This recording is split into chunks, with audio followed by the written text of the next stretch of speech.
Does the current state at some of the position battles in spring practice indicate the Bearcats could add some transfer players in the second wave of the transfer portal to those positions?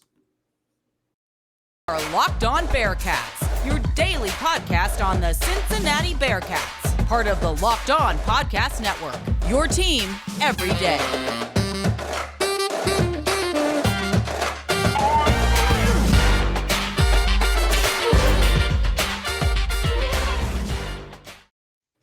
Middle of the week, thanks so much for making Locked On Bearcats your first listen every day, free and available where you get your podcasts, including right here on YouTube. Don't forget to subscribe to our Locked On Bearcats YouTube channel. You can follow it to get an alert every time that we drop a new episode. My name's Alex Frank, your host each and every day here on Locked On Bearcats. We're part of the Locked On Podcast Network, your team every day. Well, it's Wednesday. Normally we do this on Mondays. I have this guy on, but because of national championship on Monday between San Diego State and UConn coming out on top. Neil Meyer of the Front Office News joining us today on this Wednesday. And Neil, a lot's happened since we talked. We talked last week. We're hearing a lot about several position battles unfolding at fall camp. I first want to ask you this question. And I think this is a question for the fans. From your perspective, you've been to spring practice. On a scale of 1 to 10, how happy should fans be about the quarterback room and the quarterbacks in the quarterback room currently? Yeah, I think fans should be very happy about the quarterbacks in the room. Obviously, there's been a lot of things going on. Ben Bryant's returning for his extra year of eligibility. Evan Prater is still in the fold. You bring in Emory Jones from Arizona State and Florida. I think the quarterback room is loaded with talent. Obviously, we've seen what Emory Jones has been able to do at Florida and Arizona State.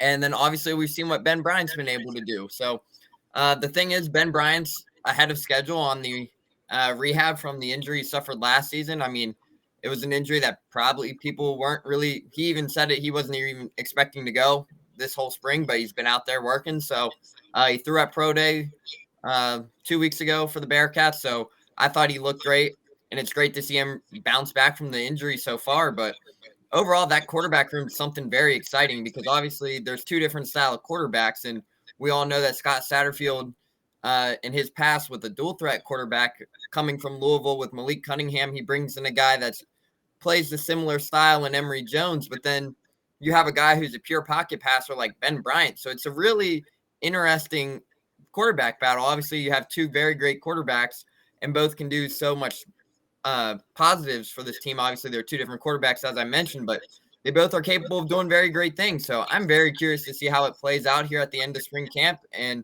see who's going to be the guy heading into fall camp. I think a lot of us feel that way. And I think it's interesting, Neil, that you bring up that Ben Bryant is ahead of schedule because I think a lot of us maybe thought, well, what percentage chance does he realistically have to win the starting job? But it sounds like from what you're saying that it's a real possibility that Ben Bryant, I think we've talked about this before when I've had you on, that Ben Bryant's got a real opportunity to win this job. Is that what you're hinting at right now? Ben Bryant is still going to be in the fold for the starting quarterback. And a lot of people notice that, but Ben Bryant will still be in the starting fold. That's something Coach Satterfield has said. It's an open competition all across the board. So people really need to kind of take a look, and Ben Bryant's still in the fold for sure. And I think now that he's starting to come back healthy off the injury that he suffered that ended his season last year, he threw at Pro Day in front of NFL scouts. And I'm very curious to see how this competition plays out. Obviously, both of those quarterbacks are 6-year guys. They both have gone through the similar college route where they transferred a few times. They kind of had to wait their turn to start. Overall, they're both in the same fold. Now they're just in the same room fighting for the starting job here at Cincinnati University. All right. I think, Neil, that the Bearcats are not going to add another quarterback in the second transfer portal window, which is next month. Do you agree with that, or do you see a scenario where the Bearcats maybe do add another quarterback? I don't see them adding another quarterback. There's already 6 in the room from based on observations at spring practice. I don't think they add another one.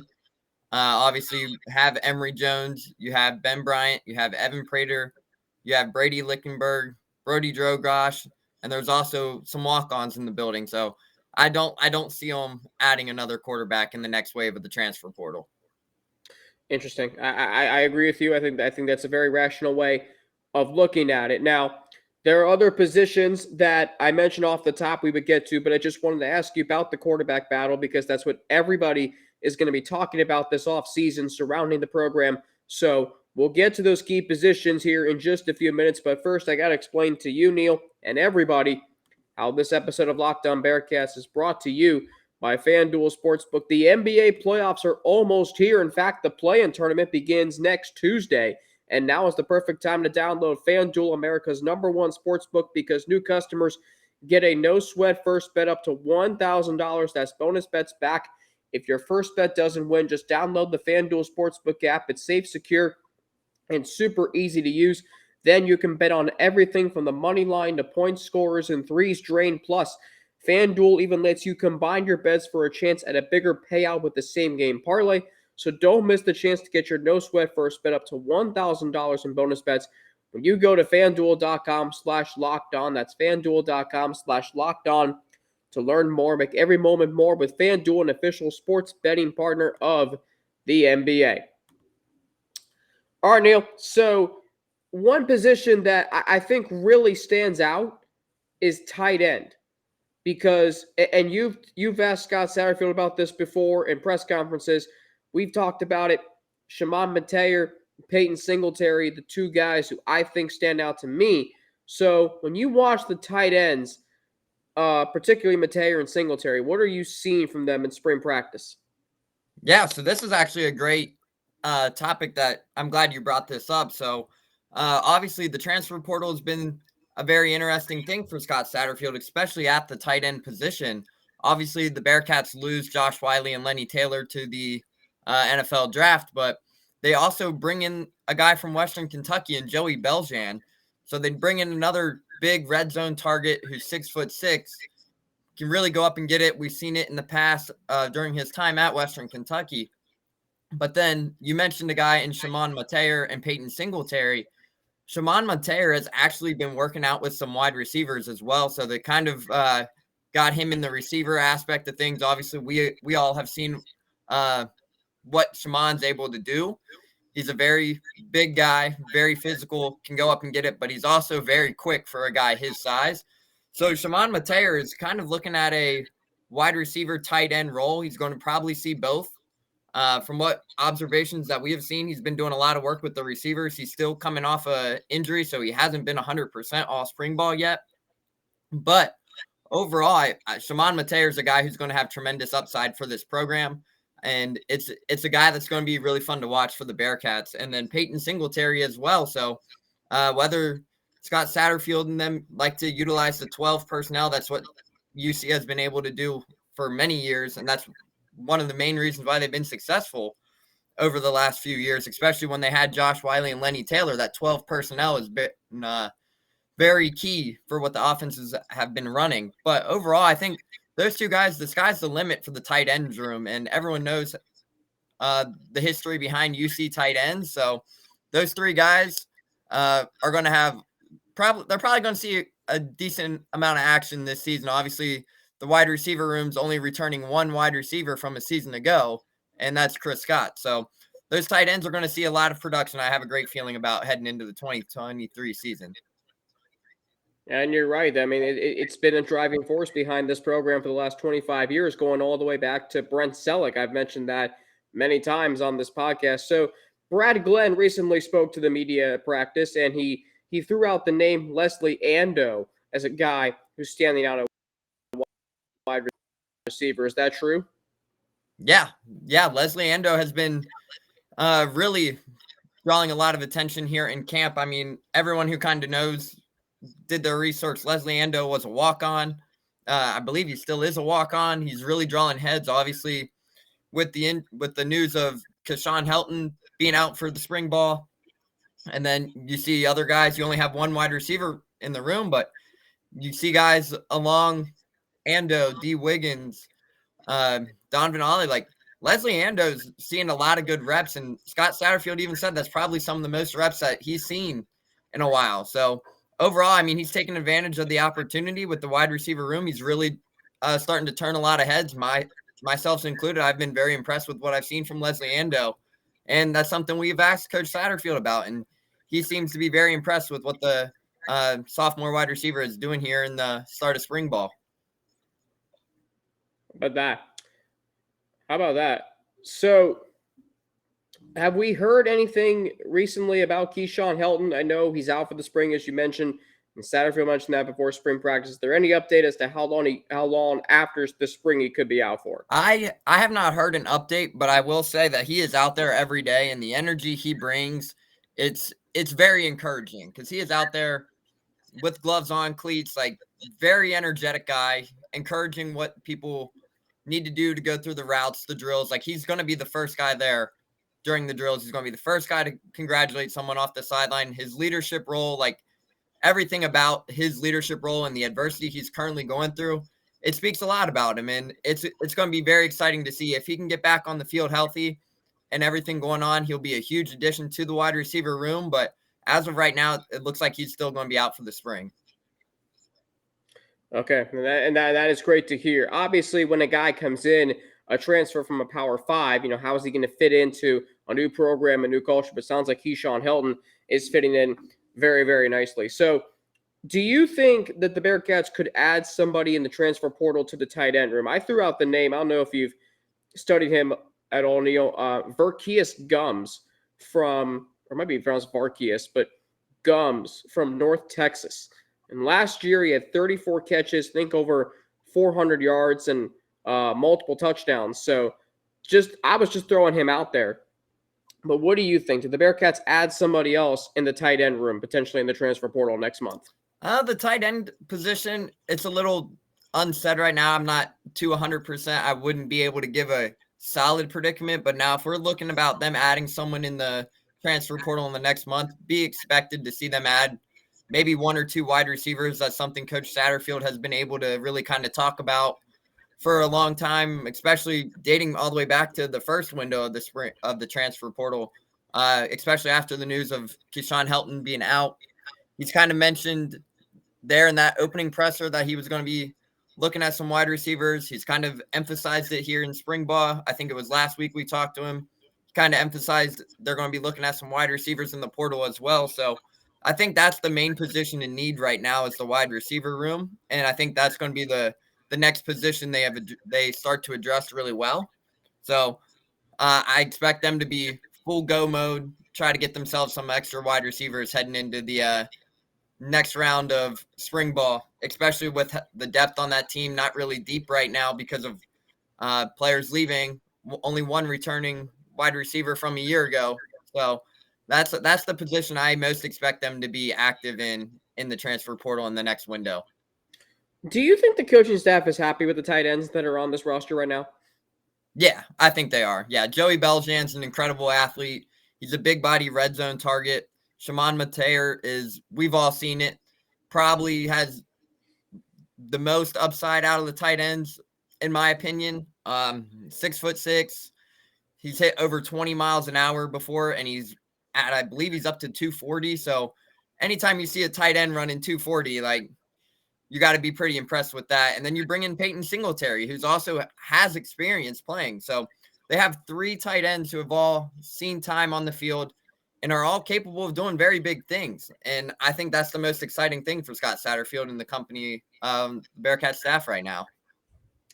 All right. So the tight end room sounds like it's pretty solid. Bearcats are happy with who they have. Hopefully they continue the success of multiple tight ends over the years that have paved the way for success for Cincinnati. When we return, the Cincinnati Bearcats offensive line, Brad Glenn recently said that there's a starting five, the right combination emerging. So who is a part of that starting unit? We'll ask Neil Meyer about that. And if the Bearcats target any offensive linemen still in the transfer portal next month. We'll get to that after we hear from two of our sponsors. Obviously, I think the biggest question, Neil, and I think you can agree with me on this one, is the offensive line and how we really don't know who's going to start up front. And that's scary to think about with a new quarterback and a new offensive system in place. But Brad Glenn recently said that they are starting to find that right combination. So who is in that right combination for Cincinnati up front? Yeah, so we won't go through the whole offensive line. Obviously, there's still some things working out, but I will say the transfers are making an impact immediately. Luke Candra's been a very big piece. Obviously, he was one of the first guys Scott Satterfield went and brought home. He's a local Cincinnati kid, and he's a big kid. I'll say that. He's very strong, very physical, and he's a very impressive young man as well. So obviously adding Luke Kandra is a big thing up front. Gavin Gerhardt is still back. Now he's going to be in there for maybe his second year straight starting. But then you add a lot of transfers. Trevor Radozovic is having a great spring ball. And then you add Philip Wilder is also another guy who came from a smaller school who is starting to turn some heads here in spring ball as well. So those are a couple of names to keep an eye on. And then you also can throw John Williams in the mix of some guys to keep an eye on. Obviously, they're returning Cam Jones, who's 6 foot, I believe he's 6'9", 6'10", 310 pounds, a big guy. So those are some names to keep an eye on up front. Obviously, those are a starting line that's only returning one starter from a season ago. So it's an offensive line that is not really used to playing together, but they're starting to kind of mesh together. And just a couple of names to keep an eye out. Obviously, things aren't set in stone 100% yet, but those are some guys I've been very impressed with here to start spring ball. How about that?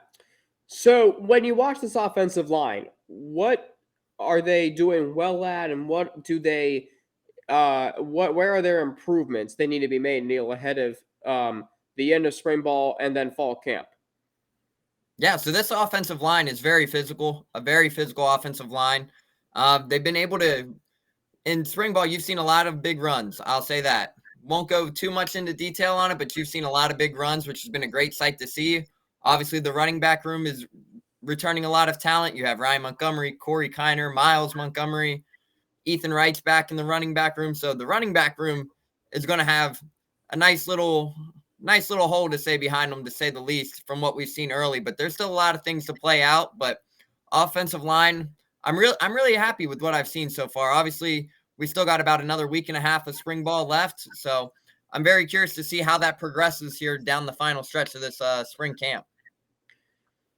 Do you think that if there's anything we can bank on this year offensively, it's that the running game will be better than last year? Yeah. I think the running game is going to be a huge part of the offense. Obviously, that's something Scott Satterfield liked at Louisville with the dual threat quarterback. We saw it in the bowl game. It worked. So overall, I think the running game will be there. Obviously, Corey Kiner's returning, Ryan Montgomery. You have a lot of experience returning in the running back room, and that's a great sight to have, especially for a first-year head coach at a new program. Yeah, no question about it. I mean, Cincinnati struggled last year to run the football. It was hard to watch at times, but the hope is this year with a new offensive line and a new head coach and new scheme that can get back to where they were in 2021 and 2020, and really any year where they've been really good. Their running game has been a huge part of their success. Final question, Neil, I know you got to run. Do you see this program adding another offensive lineman in the transfer portal in the second window next month? Yeah, I would not be surprised if they add another offensive lineman. Obviously, anytime you can have depth up front is huge, whether it's on the offensive or the defensive end. Having that depth up front is massive. I mean, it showed. We saw it last year. Jake Renfro went down first week of the season, then Gavin Gerhardt stepped in. So overall, I mean, the depth is always going to be important there, and I would not be surprised if they try to look and add another offensive lineman in this next window. But I guess we'll just have to kind of wait and see how things plan out. Very interesting indeed. Neil Meyer of the Front Office News, and I said this last night. I'm going to say it again, Neil, because I have you on, and I know you tweeted something. You tweeted something about it. I did as well, but. On behalf of Locked On Bearcats and the Front Office News, we just want to send our thoughts and prayers and love to Chad Brendel and his wife, Kelly, and Kelsey, their daughter. His wife, as Chad Brendel tweeted on Monday night, her condition is now terminal, and she's been battling cancer for many, many years. So just our thoughts and prayers and love to the Brendel family, Neil. It's a very, very sad situation. Yeah, no, most definitely. We just want to send our thoughts and prayers out to Chad and his family during this incredibly hard time. Kelly, keep fighting. You're an absolute fighter. You're a warrior. Just know everyone in Cincinnati and Bearcat Nation is going to be behind you during this fight. So just want to send our love and prayers to Chad, his wife Kelly, his little daughter named Kelsey. So if there's anything we can do and that this fan base can do, it's to go show them support right now during this hard time. We've seen the power of prayer over the recent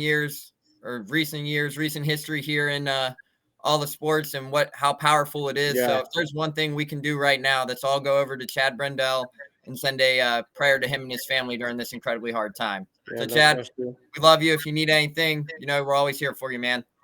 Yep, we love you, Chad. We love you, Kelly. We love you, Kelsey. We love all of Chad's family and friends, and we're just sending them all the love and prayers and thoughts, Neil, that you just mentioned. Neil, it's great to have you on, and look forward to talking to you soon, all right? Absolutely, man. Always a blast having me on. Yep, Neil Meyer of the Front Office News. You can follow him on Twitter at MeyerNeil6.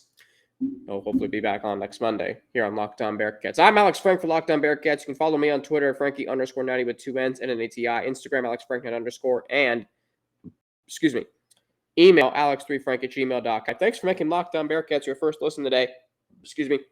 For your second listen, check out our brand new podcast, Locked On College Basketball. Experts Isaac Shade and Andy Patton bring you everything you need to know on and off the court. Plus, hear from big name experts, coaches, and players throughout the basketball landscape. Locked On College Basketball, available on YouTube and wherever you get your podcast. For Locked On Bearcats, I'm Alex Frank. Have a great rest of your day.